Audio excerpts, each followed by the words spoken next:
আমি এখন আছি ইউএসএ নিউ ইয়র্কের ব্রঞ্জে। এখানে এটা একটা প্লেগ্রাউন্ড।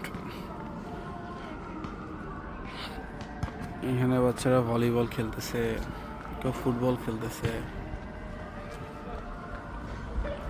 খুবই সুন্দর জায়গা বিকালের সময়তে।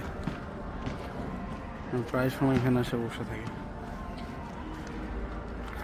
এখন প্রচুর ঠান্ডা পড়তেছে, তবে সামার সিজনে এখানে বসে থাকার জন্য খুব সুন্দর জায়গা।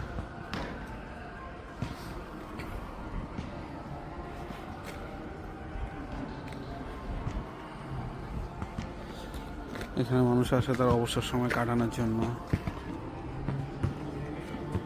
বাংলাদেশের পার্কের মতো একটা জায়গা।